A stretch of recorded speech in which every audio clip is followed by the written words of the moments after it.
Number 1 ଓଡ଼ିଶାରେ BJD Congress ମେଣ୍ଟ ସମ୍ପର୍କରେ ନବୀନଙ୍କ ବିସ୍ଫୋରକ ବୟାନ।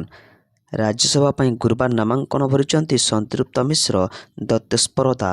ସନ୍ତୃପ୍ତ ଓ ଦତ୍ତେଶ୍ୱରଙ୍କ ପ୍ରାର୍ଥୀ ଦାଖଲ ପରେ ବିଜେଡି ସୁପ୍ରିମୋ ନବୀନ ପଟ୍ଟନାୟକ ପ୍ରତିକ୍ରିୟା ଦେଇ କହିଛନ୍ତି, ପ୍ରାର୍ଥୀପତ୍ର ଦାଖଲ କରିବା ଦୁଇ ପ୍ରାର୍ଥୀଙ୍କୁ ମୁଁ ସ୍ୱାଗତ କରୁଛି। ଏହି ସମୟରେ ନବୀନଙ୍କୁ ସମ୍ଭାବ୍ୟ ମେଣ୍ଟ ସମ୍ପର୍କରେ ପ୍ରଶ୍ନ କରାଯାଇଥିଲା, ଯାହାର ଉତ୍ତରରେ ନବୀନ କହିଛନ୍ତି, ସମାଜ କହିବ ଭବିଷ୍ୟତ। ତେବେ ନବୀନଙ୍କ ଏଭଳି ପ୍ରତିକ୍ରିୟା ପରେ ଭବିଷ୍ୟତରେ ବିଜେଡି ଏବଂ କଂଗ୍ରେସ ମେଣ୍ଟ କରିପାରନ୍ତି ବୋଲି ଚର୍ଚ୍ଚା ଜୋର ଧରିଛି। ନମ୍ବର 2 ଏହି ବ୍ୟାଙ୍କ ଗ୍ରାହକଙ୍କୁ ଦେଲା ବଡ଼ ଝଟକା। ଏବେ ଏଟିଏମ୍ରୁ ବାହାରିବ ଅଧା କ୍ୟାସ୍, ରାତାରାତି 50% କମାଇଲା limit. Punjab national bank ପିଏନ୍ବିର crore crore ଗ୍ରାହକଙ୍କ ପାଇଁ ବଡ଼ ଖବର। ବ୍ୟାଙ୍କ ଏହାର ପ୍ରିମିୟମ ଡେବିଟ୍ କାର୍ଡଗୁଡ଼ିକ ପାଇଁ ଦୈନିକ ଏଟିଏମ୍ ନଗଦ ଉଠାଣ ସୀମା, ଡେଲି କ୍ୟାସ୍ ଲିମିଟ୍ ବଡ଼ ଧରଣର କାଟ୍ କରିଛି। ଏହି ନୂଆ ନିୟମ 1 ଏପ୍ରିଲ 2024ରୁ ଲାଗୁ ହେବ। ବ୍ୟାଙ୍କର କିଛି କାର୍ଡର ନଗଦ ଉଠାଣ କ୍ଷମତାକୁ ସିଧାସଳଖ 50% କମାଇ ଦେଇଛି। ନମ୍ବର 3 ବଦଳିଲେ 9 ରାଜ୍ୟପାଳ ଓ ଉପଜିଲ୍ଲାପାଳ। ଦିଲ୍ଲୀକୁ ମିଳିଲା ନୂଆ ଉପରାଜ୍ୟପାଳ। ତରଣଜିତ ସିଂ ସନ୍ଧୁ ହେଲେ ଦିଲ୍ଲୀର ନୂଆ ଉପରାଜ୍ୟପାଳ। ସେହିପରି ତେଲେଙ୍ଗାନାର ରାଜ୍ୟପାଳ ହେବେ ଶିବପ୍ରତାପ ଶୁକ୍ଲା। ମହାରାଷ୍ଟ୍ରର ଜିଷ୍ଣୁଦେବ ବର୍ମା, ନାଗାଲାଣ୍ଡର ନନ୍ଦକିଶୋର ଯାଦବ, ପଶ୍ଚିମବଙ୍ଗର ଆର୍ଏନ୍ ରବି, ବିହାରର ସୟଦ ଅତା ହସେନ ହୋଇଛନ୍ତି ନୂଆ ରାଜ୍ୟପାଳ। ନମ୍ବର 4 ଇଂଲଣ୍ଡକୁ ହରାଇ ଭାରତ ଫାଇନାଲରେ। ମାର୍ଚ୍ଚ 8ରେ ନ୍ୟୁଜିଲାଣ୍ଡ ସହ ମହାଲଢ଼େଇ। ଭାରତ ସେମିଫାଇନାଲରେ ଇଂଲଣ୍ଡକୁ 7 ରନରେ ପରାସ୍ତ କରିଛି। ଏହି ବିଜୟ ସହ ଟିମ୍ ଇଣ୍ଡିଆ ଫାଇନାଲରେ ନିଜର ସ୍ଥାନ ପକ୍କା କରିଛି ଏବଂ ଏବେ ମାର୍ଚ୍ଚ 8 ତାରିଖରେ ଖେଳାଯିବାକୁ ଥିବା ଟାଇଟଲ ପାଇଁ ମୁକାବିଲାରେ ଭାରତର ସାମ୍ନା ନ୍ୟୁଜିଲାଣ୍ଡ ସହିତ ହେବ। ଇଂଲଣ୍ଡ ପକ୍ଷରୁ ଜାକବ ବେଥେଲ ଏବଂ ଐତିହାସିକ ଶତକୀୟ ପାରି ଖେଳିଥିଲେ ମଧ୍ୟ ନିଜ ଦଳକୁ ଚତୁର୍ଥ ଥର ପାଇଁ ଫାଇନାଲକୁ ନେଇପାରିଲେ ନାହିଁ। ଟି-20 ବିଶ୍ୱକପ୍ ଇତିହାସରେ ଭାରତ ଚତୁର୍ଥ ଥର ପାଇଁ ଫାଇନାଲରେ ପ୍ରବେଶ କରିଛି। ନମ୍ବର 5 କାଲି ଓଡ଼ିଶା ଆସୁଛନ୍ତି ଅମିତ ଶାହା। ଏକାଧିକ ପ୍ରକଳ୍ପର କରିବେ ଉଦ୍ଘାଟନ ଓ ଶିଳାନ୍ୟାସ। 2 ଦିନିଆ ଓଡ଼ିଶା ଗସ୍ତରେ ଆସୁଛନ୍ତି କେନ୍ଦ୍ର ଗୃହମନ୍ତ୍ରୀ ଅମିତ ଶାହା। ସ୍ୱତନ୍ତ୍ର ବାୟୁସେନା ବିମାନରେ ନୂଆଦିଲ୍ଲୀରୁ ଆସି ଓଡ଼ିଶାରେ ପହଞ୍ଚି ଶାହା ଆସନ୍ତାକାଲି କଟକରେ ସିଆଇଏସ୍ଏଫ୍ ପ୍ରତିଷ୍ଠା ଦିବସ କାର୍ଯ୍ୟକ୍ରମ ଉଦ୍ଘାଟନ ଏବଂ ଜଟଣୀରେ ଜାତୀୟ ଫରେନସିକ୍ ବିଜ୍ଞାନ ବିଶ୍ୱବିଦ୍ୟାଳୟ ଏବଂ କେନ୍ଦ୍ରୀୟ ଫରେନସିକ୍ ବିଜ୍ଞାନ ପରୀକ୍ଷାଗାର ଭୁବନେଶ୍ୱର କ୍ୟାମ୍ପସ ପାଇଁ ଭୂମି ପୂଜନ କରିବେ। ନମ୍ବର 6 ସଚଳ ହୋଇପାରୁନି 60 କୋଟିର ଭଦ୍ରକ ବସ୍ଷ୍ଟାଣ୍ଡ। ଭଦ୍ରକ ନୂଆ ବସ୍ଷ୍ଟାଣ୍ଡ ଅଚଳ ହୋଇପଡ଼ିଛି। ନିର୍ମାଣ ହେବା ଦିନଠାରୁ ବିଭିନ୍ନ ସମୟରେ ଏହି ବସ୍ଷ୍ଟାଣ୍ଡ 4 ଥର ଉଦ୍ଘାଟନ ହୋଇସାରିଛି। ଏହାର ନବକଳେବର ହେଉଛି ଚକାଚକ ହୋଇ ନିର୍ମାଣ ହେଉଥିବା ଭଦ୍ରକ ନୂଆ ବସ୍ଷ୍ଟାଣ୍ଡ ପାଇଁ ଏହା ଭିତରେ 60 କୋଟିରୁ ଉର୍ଦ୍ଧ୍ୱ ଟଙ୍କା ଖର୍ଚ୍ଚ ହୋଇସାରିଛି।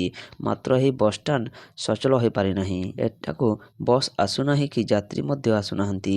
ବସ୍ଷ୍ଟାଣ୍ଡ ଚଳାଇବା ପାଇଁ ପୌରପାଳିକା ମଧ୍ୟ ସହଯୋଗ କରାଯାଉନାହିଁ। ଏହି ବସ୍ଷ୍ଟାଣ୍ଡ ପାଇଁ କୋଟି କୋଟି ଟଙ୍କା ସରକାରୀ ତହବିଲରୁ ଖର୍ଚ୍ଚ କରାଯାଇଥିବା ବେଳେ ଏହା ଲୋକଙ୍କ କାମରେ ନ ଆସିବା ପରି ତାର ବିଷୟ ହୋଇଛି। ନମ୍ବର 7 ଓଡ଼ିଶାର ସମୃଦ୍ଧ ସଂସ୍କୃତି ପରମ୍ପରା ଦ୍ୱାରା ହେଉଛି ହୋମଷ୍ଟେ।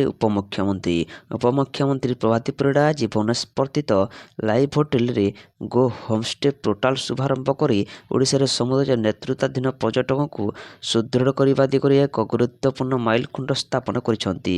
ଅଂଶୀଦାରମାନଙ୍କୁ ସଚେତନ କରିବା ଏବଂ ଓଡ଼ିଶା ହୋମଷ୍ଟେ ସ୍କିମ୍ 2025କୁ କାର୍ଯ୍ୟକାରୀ କରିବା ଲକ୍ଷ୍ୟରେ ଆୟୋଜିତ ଓଡ଼ିଶା ହୋମଷ୍ଟେ କର୍ମଶାଳା ସହିତ ଏହି ଶୁଭାରମ୍ଭ କରାଯାଇଥିଲା।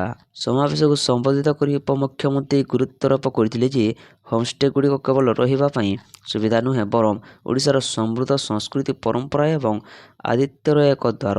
ସେ କହିଛନ୍ତି ଯେ ଗୋ ହୋମଷ୍ଟେ ପୋର୍ଟାଲ ଆଶାୟୀ ହୋମଷ୍ଟେ ମାଲିକମାନଙ୍କ ପାଇଁ ସ୍ୱଚ୍ଛତା, ସୁଗମତା ଏବଂ ବ୍ୟବସାୟିକ ସହାୟତା ନିଶ୍ଚିତ କରିବା ସହିତ ତୃଣମୂଳ ସ୍ତରରେ ଜୀବିକା ନିର୍ବାହର ସୁଯୋଗ ସୃଷ୍ଟି କରିବ। ନମ୍ବର 8 ସାମରିକ ଶକ୍ତି ପ୍ରତ୍ୟେକ ସମସ୍ୟାର ସମାଧାନ ନୁହେଁ, ଇରାନ ଯୁଦ୍ଧ ନେଇ କହିଲେ ପ୍ରଧାନମନ୍ତ୍ରୀ। ଇରାନ, ଆମେରିକା ଓ ଇସ୍ରାଏଲ ଯୁଦ୍ଧ ମଧ୍ୟରେ ପ୍ରଧାନମନ୍ତ୍ରୀ ନରେନ୍ଦ୍ର ମୋଦି ବିଶ୍ୱକୁ ଏକ ବାର୍ତ୍ତା ଦେଇଛନ୍ତି। ସେ କହିଛନ୍ତି, କେବଳ ସାମରିକ ଶକ୍ତି ପ୍ରତ୍ୟେକ ସମସ୍ୟାର ସମାଧାନ କରିପାରିବ ନାହିଁ। ସେ ସ୍ପଷ୍ଟ କରିଥିଲେ ଯେ ସାମରିକ କାର୍ଯ୍ୟାନୁଷ୍ଠାନ ନୁହେଁ, ଶାନ୍ତି ଏବଂ ଆଲୋଚନା ହିଁ ଆଗକୁ ବଢ଼ିବାର ପଥ। ପ୍ରଧାନମନ୍ତ୍ରୀ ମୋଦି ରୁଷ ଏବଂ ୟୁକ୍ରେନ, ଇରାନ, ଆମେରିକା ଏବଂ ଇସ୍ରାଏଲ ମଧ୍ୟରେ ଚାଲିଥିବା ବିବାଦ ସମ୍ପର୍କରେ ଏଭଳି ବିବୃତ୍ତି ଦେଇଛନ୍ତି। ପ୍ରଧାନମନ୍ତ୍ରୀ କହିଛନ୍ତି, ନିୟମ କାନୁନ, ଆଲୋଚନା ତଥା କୂଟନୀତି ଯେକୌଣସି ବିବାଦର ସମାଧାନର ଏକମାତ୍ର ରାସ୍ତା। ଗୁରୁବାର ଦିଲ୍ଲୀରେ ଫିନଲାଣ୍ଡ ରାଷ୍ଟ୍ରପତି ଆଲେକ୍ଜାଣ୍ଡାର ଷ୍ଟୁର୍ମ ସହ ଏକ ମିଳିତ ସାମ୍ବାଦିକ ସମ୍ମିଳନୀରେ ସେ ଏହି ବିବୃତ୍ତି ଦେଇଛନ୍ତି। ନମ୍ବର 9 ଶ୍ରୀମନ୍ଦିର ନୀଳଚକ୍ର ଉପରେ ବସିଲା ଚିଲ୍। ଆଜି ଅପରାହ୍ନରେ ନୀଳଚକ୍ର ଉପରେ ଏକ ଚିଲ୍ ବସିଥିବାର ଦୃଶ୍ୟ ଦେଖିବାକୁ ମିଳିଛି। ପତିତପାବନ ବାନା ଉପରେ କିଛି ସମୟ ଧରି ବସିଥିଲା ଚିଲ୍। ଏନେ ବିଭିନ୍ନ ମହଲରେ ନାନା କଳ୍ପନା ଜଳ୍ପନା ପ୍ରକାଶ ପାଇଛି। ସେପରି ଗତ କିଛି ମାସ ତଳେ ପୁରୀ ଶ୍ରୀମନ୍ଦିରରେ ଦେଖିବାକୁ ମିଳିଥିଲା ଏହିଭଳି ଦୃଶ୍ୟ। ଏହି ଦୃଶ୍ୟ ଦେଖି ଭକ୍ତମାନେ କିଛି ସମୟ ପାଇଁ ଚିଲ୍ଟିକୁ ଚାହିଁ ରହିଥିଲେ। ତେବେ ଶ୍ରୀମନ୍ଦିର ନୀଳଚକ୍ରରେ ପ୍ରତ୍ୟେକ ଦିନ ବାନା ପରିବର୍ତ୍ତନ କରାଯାଉଥିବା ବେଳେ ବିଭିନ୍ନ ସମୟରେ ନୀଳଚକ୍ର ଉପରେ ଚିଲ୍ ବସିଥିବାର ନଜର ମଧ୍ୟ ଆସିଛି। ନମ୍ବର 10 ଆମେରିକୀୟଙ୍କୁ 14 ଦେଶ ଛାଡ଼ିବାକୁ ନିର୍ଦ୍ଦେଶ ଜାରି। ଜରୁରୀକାଳୀନ ନିର୍ଦ୍ଦେଶ ଜାରି କଲା ଆମେରିକା ବୈଦେଶିକ ବିଭାଗ। ମଧ୍ୟପ୍ରାଚ୍ୟର 14ଟି ଦେଶରେ ଥିବା ଆମେରିକୀୟ ନାଗରିକମାନଙ୍କୁ ଗମ୍ଭୀର ସୁରକ୍ଷା ବିପଦ ଦର୍ଶାଇ ତୁରନ୍ତ ସେ ସ୍ଥାନ ଛାଡ଼ିବାକୁ କୁହାଯାଇଛି। ଷ୍ଟେଟ୍ ଡିପାର୍ଟମେଣ୍ଟ ଦ୍ୱାରା ଅସୁରକ୍ଷିତ ତାଲିକାଭୁକ୍ତ ଦେଶ ଏବଂ ଅଞ୍ଚଳଗୁଡ଼ିକ ମଧ୍ୟରେ ଇସ୍ରାଏଲ, ୱେଷ୍ଟ ବ୍ୟାଙ୍କ ଓ Gaza, Iran, Iraq, Saudi Arab, ସଂଯୁକ୍ତ Arab Emirates, Kuwait, Qatar, Jordan, Lebanon, ମିଶର, ବାହାରିନ୍ ଓ ଓମାନ ଓ ସିରିଆ ରହିଛି। ଏସବୁ ଦେଶଗୁଡ଼ିକ ମଧ୍ୟରୁ ଅଧିକାଂଶ ଦେଶରେ ଆମେରିକାର ସାମରିକ ଘାଟି ଅଛି। ସେସବୁ ଘାଟି ଉପରେ ଇରାନ ଆକ୍ରମଣ କରୁଛି। ଆମେରିକାର ସହକାରୀ ସଚିବ ମୋରାନ ନାମଦାରଙ୍କ ଏକ ବିବୃତ୍ତିରେ କୁହାଯାଇଛି। ନମ୍ବର 11 ସ୍ପେଶାଲ ଓଟିଇଟି ପ୍ରଶ୍ନପତ୍ର ଲିକ୍ ମାମଲାରେ ଗିରଫ ହୋଇଥିବା ସମସ୍ତ ଅଭିଯୁକ୍ତଙ୍କର ଜାମିନ ମଞ୍ଜୁର କଲେ ହାଇକୋର୍ଟ। ମାଧ୍ୟମିକ ଶିକ୍ଷା ପରିଷଦ ପୂର୍ବତନ ଉପସଭାପତି ଡକ୍ଟର ନିହାର ରଞ୍ଜନ ମହାନ୍ତିଙ୍କ ସମେତ 8 ଅଭିଯୁକ୍ତଙ୍କ ଜାମିନ ମଞ୍ଜୁର ହୋଇଛି। କୌଣସି ଅଭିଯୁକ୍ତଙ୍କୁ ବୋର୍ଡ କନଫିଡେନ୍ସିଆଲ କାମରେ ନିଯୁକ୍ତ ନ କରିବାକୁ ହାଇକୋର୍ଟ ନିର୍ଦ୍ଦେଶ ଦେଇଛନ୍ତି। ଏହା ସହିତ ଅଭିଯୁକ୍ତମାନେ ତଦନ୍ତରେ ସହଯୋଗ କରିବା ଏବଂ ଅଦାଲତଙ୍କ ବିନା ଅନୁମତିରେ ଅଭିଯୁକ୍ତମାନେ ବିଦେଶ ଯାଇପାରିବେ ନାହିଁ ବୋଲି ସର୍ତ୍ତ ରଖିଛନ୍ତି ହାଇକୋର୍ଟ। ନମ୍ବର 12 ଅତୀତର ନାୟକ ନୁହେଁ ବରଂ ଆଧୁନିକ ଓଡ଼ିଶାର ନିର୍ମାତା ଭାବେ ବିଜୁବାବୁ ପ୍ରେରଣା ଉତ୍ସ। ଓଡ଼ିଆ ସ୍ୱାଭିମାନର ପ୍ରତୀକ ବିଜୁ ପଟ୍ଟନାୟକ ରାଜନୀତିରୁ ଊର୍ଦ୍ଧ୍ୱରେ ରହି ଓଡ଼ିଶାର ବିକାଶ ପାଇଁ ବ୍ରତୀ ଥିଲେ। ବିଜୁବାବୁ ଯେଉଁ କ୍ଷେତ୍ରରେ ହାତ ରଖୁଥିଲେ ତାହା ସୁନା ପାଲଟି ଯାଉଥିଲା। ଅତୀତର ନାୟକ ନୁହେଁ ବରଂ ଆଧୁନିକ ଓଡ଼ିଶାର ନିର୍ମାତା ଭାବେ ବିଜୁବାବୁ ପ୍ରତ୍ୟେକ ଓଡ଼ିଆ ପାଇଁ ପ୍ରେରଣା ଉତ୍ସ ବୋଲି ମୁଖ୍ୟମନ୍ତ୍ରୀ ମୋହନ ଚରଣ ମାଝୀ କହିଛନ୍ତି। ନମ୍ବର 13 2025-26 ଆର୍ଥିକ ବର୍ଷର ବଜେଟ ଅନୁମୋଦିତ ଖର୍ଚ୍ଚ ଅଗ୍ରଗତିର ସମୀକ୍ଷା। ରାଜ୍ୟର ଆର୍ଥିକ ସ୍ଥିତି ଏବଂ 2026 ଫେବୃଆରୀ ମାସ ଶେଷ ସୁଦ୍ଧା ହୋଇଥିବା 2025-26 ଆର୍ଥିକ ବର୍ଷର ବଜେଟ ଅନୁମୋଦିତ ଖର୍ଚ୍ଚ ଅଗ୍ରଗତି ସମ୍ପର୍କରେ ମୁଖ୍ୟ ଶାସନ ସଚିବ ଅନୁପ ଗର୍ଗ ସମୀକ୍ଷା କରିଛନ୍ତି। ଚଳିତ ମାସ ଶେଷ ସୁଦ୍ଧା 2025-26 ଆର୍ଥିକ ବର୍ଷର ବଜେଟ ଅନୁମୋଦନ ହିସାବରେ ଖର୍ଚ୍ଚ କରିବାକୁ ସମସ୍ତ ବିଭାଗକୁ ପରାମର୍ଶ ଦେଇଛନ୍ତି। 2026-27 ଆର୍ଥିକ ବର୍ଷ ପାଇଁ ବଜେଟରେ ପ୍ରସ୍ତାବିତ ନୂତନ ଯୋଜନାର ସଫଳ ରୂପାୟନ ପାଇଁ ପ୍ରସ୍ତୁତି କରିବାକୁ ନିର୍ଦ୍ଦେଶ ଦେଇଛନ୍ତି। ନମ୍ବର 14 ମାର୍ଚ୍ଚ 19ରୁ ମେଟ୍ରିକ ଖାତା ମୂଲ୍ୟାୟନ ମେରେ ବାହାରିବ ଫଳ। ମେଟ୍ରିକ ରେଜଲ୍ଟକୁ ନେଇ ମାଧ୍ୟମିକ ଶିକ୍ଷା ପରିଷଦ ପକ୍ଷରୁ ବଡ଼ ଅପଡେଟ୍। ମେ ଦ୍ୱିତୀୟ ସପ୍ତାହ ସୁଦ୍ଧା ବାହାରିବ ମେଟ୍ରିକ ରେଜଲ୍ଟ। 51ଟି କେନ୍ଦ୍ରରେ ଖାତା ଦେଖାହେବ। ମାର୍ଚ୍ଚ 19ରୁ ବିଭିନ୍ନ ସେଣ୍ଟରରେ ମେଟ୍ରିକ ଖାତା ଦେଖାହେବ। ଏନେଇ ବୋର୍ଡ ସଭାପତି ଶ୍ରୀକାନ୍ତ ରାୟ ସୂଚନା ଦେଇଛନ୍ତି। ଅନ୍ୟପକ୍ଷରେ ମେଟ୍ରିକ ପରୀକ୍ଷା ଖାତା ଦେଖା ମାର୍ଚ୍ଚ 19 ତାରିଖରୁ ଆରମ୍ଭ ହେବ। ଏହି ମୂଲ୍ୟାୟନ ପ୍ରକ୍ରିୟା ଏପ୍ରିଲ 2 ତାରିଖ ସୁଦ୍ଧା ଶେଷ କରିବା ପାଇଁ ବୋର୍ଡ ପକ୍ଷରୁ ସମୟ ଧାର୍ଯ୍ୟ କରାଯାଇଛି। ନମ୍ବର 15 ମଧ୍ୟପ୍ରାଚ୍ୟ ସଙ୍କଟ ମଧ୍ୟରେ ୟୁରୋପକୁ ଗ୍ୟାସ୍ ଯୋଗାଣ ବନ୍ଦ କରିବାକୁ ଧମକ ଦେଲେ ପୁଟିନ।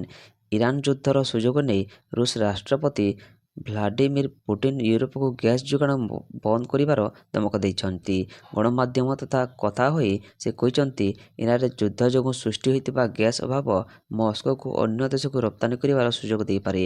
ଜାନୁଆରୀ 26 ତାରିଖରେ ୟୁରୋପୀୟ ସଂଘ ରୁଷ ଗ୍ୟାସ୍ ଆମଦାନୀ ଉପରେ ବ୍ୟାପକ ନିଷେଧକୁ ମଞ୍ଜୁର କରିବା ପରେ ପୁଟିନଙ୍କ ଏଭଳି ମନ୍ତବ୍ୟ ଆସିଛି। ନମ୍ବର 16 ଇରାନରେ ଶାସନ ପରିବର୍ତ୍ତନ କରିବାକୁ ଚେଷ୍ଟା କଲେ ଇସ୍ରାଏଲ ପରମାଣୁ ବୋମା କାରଖାନାକୁ ଉଡ଼ାଇ ଦେବ। ଇରାନ ଚେତାବନୀ ଦେଇଛି ଯେ ଯଦି ଶାସନ ପରିବର୍ତ୍ତନ ପ୍ରୟାସ କରାଯାଏ ତେବେ ଇସ୍ରାଏଲ ଡିମୋନା ପରମାଣୁ ସ୍ଥଳ ଉପରେ ଆକ୍ରମଣ କରାଯିବ।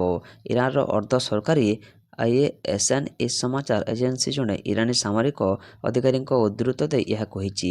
ଇରାନୀ ସାମରିକ ଅଧିକାରୀଙ୍କ ଚେତାବନୀ ଏପରି ସମୟରେ ଆସିଛି ଯେତେବେଳେ ଆମେରିକା ରାଷ୍ଟ୍ରପତି ଡୋନାଲ୍ଡ ଟ୍ରମ୍ପ ଏବଂ ଇସ୍ରାଏଲି ପ୍ରଧାନମନ୍ତ୍ରୀ ବେଞ୍ଜାମିନ ନେତାନ୍ୟାହୁ ବାରମ୍ବାର ଶାସନ ପରିବର୍ତ୍ତନ ଚେତାବନୀ ଦେଉଛନ୍ତି।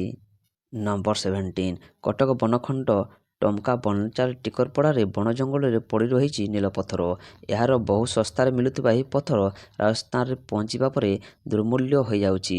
ଏଠାରେ କାରିଗରମାନେ ସୂକ୍ଷ୍ମ କାରୁକାର୍ଯ୍ୟ ତଥା ସୁନ୍ଦର ବୁଦ୍ଧ, ମହାବୀର, ଜୈନଙ୍କ ମୂର୍ତ୍ତି ତିଆରି କରିବା ପରେ ଏହା ଲକ୍ଷାଧିକ ଟଙ୍କାରେ ବିକ୍ରି ହେଉଛି। ନମ୍ବର 18 ସଙ୍କଟ ସମୟରେ ପୁଣି ସାଥ ଦେଲା ରୁଷ। ମଧ୍ୟପ୍ରାଚ୍ୟ ଯୁଦ୍ଧ ମଧ୍ୟରେ ଭାରତକୁ ମିଳିଲା ତୈଳ ଗ୍ୟାରେଣ୍ଟି। ମଧ୍ୟପ୍ରାଚ୍ୟ ଯୁଦ୍ଧ ମଧ୍ୟରେ ତୈଳ ଯୋଗାଣକୁ ନେଇ ଭାରତର ଚିନ୍ତା ବଢ଼ୁଥିବା ବେଳେ ରୁଷ ପୁଣି ଥରେ ଭାରତକୁ ଆଶ୍ୱାସନା ଦେଇଛି। ଏହି ଭାରତ ତେଳ ଓ ଗ୍ୟାସ୍ ଯୋଗାଣ ଅଭାବର ସମ୍ମୁଖୀନ ହୁଏ, ତେବେ ଭାରତ ମୋଟ ଶକ୍ତି ଚାହିଦା ପୂରଣ କରିବ ବୋଲି ରୁଷ କହିଛି। ରୁଷିଆନ୍ ଫେଡେରେସନର ଦୂତାବାସର ଜଣେ ଅଧିକାରୀଙ୍କ ଦ୍ୱାରା ଜାରି ଏକ ବିବୃତ୍ତିରେ କୁହାଯାଇଛି, ଆମେ ଭାରତର ଶକ୍ତି ଆବଶ୍ୟକତା ପୂରଣ କରିବାକୁ ପ୍ରସ୍ତୁତ। ନମ୍ବର 19 ରାଜ୍ୟସଭା ନିର୍ବାଚନ ବଦଳିଲେ ରାଜନୈତିକ ସମୀକରଣ। ରାଜନୀତିରେ ସବୁ ସମ୍ଭବ। କୌଣସି ସମୀକରଣର ସମ୍ପର୍କ ଲମ୍ବା ସମୟ ଧରି ପ୍ରାସଙ୍ଗିକତା ରଖେନି। ତାହା ଆଜି ପୁଣି ପ୍ରମାଣିତ ହୋଇଛି। ବିଜେଡି ଓ କଂଗ୍ରେସ ଏକାଠି ବସିଛନ୍ତି। ବିଜେପିର ମୁକାବିଲା କରିବାକୁ ମିଳିତ ରଣନୀତି କରିଛନ୍ତି। କଂଗ୍ରେସକୁ 1 ନମ୍ବର ଶତ୍ରୁ ତାଲିକାରେ ରଖିଥିବା ବିଜେଡି ଘଟଣାକ୍ରମେ କଂଗ୍ରେସ ସହ ହାତ ମିଳାଇଛି।